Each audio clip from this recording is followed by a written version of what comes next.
Baik, di sini saya akan menjelaskan tentang materi 4 keterampilan berbahasa bahasa Indonesia bagi penutur asing atau bisa disingkat dengan BIPA. Pertama-tama dulu yang saya hormati Ibu dosen pengampu mata kuliah BIPA dan saudara-saudara semua. Sebelum saya membahas materi saya, perkenalkan nama saya Faima Barugu, NIM 202142021. Program Studi Pendidikan Bahasa dan Sastra Indonesia semester 7 kelas A. 4 keterampilan berbahasa terdiri dari beberapa, yaitu yang pertama menyimak, kedua berbicara, ketiga membaca, dan keempat menulis. Sekarang kita akan membahas tentang menyimak. Menyimak merupakan keterampilan berbahasa yang bersifat aktif dan resepsi. Ya, maksudnya di sini yang menyimak ini mempersiapkan seseorang atau pikir seseorang untuk lebih fokus, untuk mengekspresikan, untuk memahami apa yang disampaikan oleh pembicara, sehingga yang menyimak atau pendengar dapat mendapatkan pesan atau informasi yang tepat.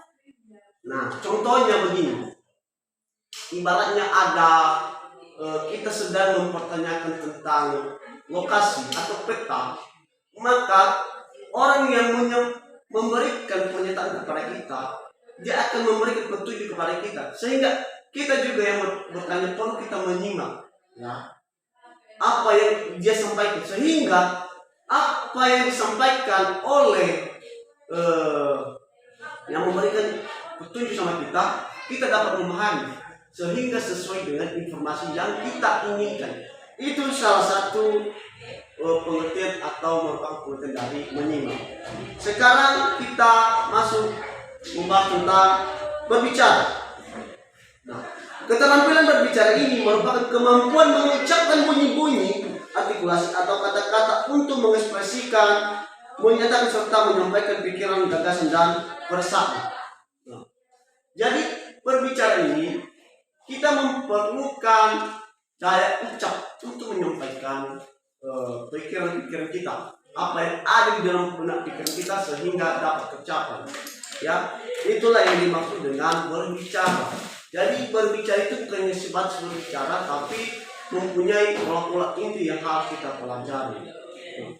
Sekarang kita masuk pada bagian membaca atau keterampilan membaca. Nah, keterampilan membaca ini juga merupakan seseorang membaca, memahami dan menafsirkan kata-kata tertulis pada halaman artikel atau bahan bacaan lainnya.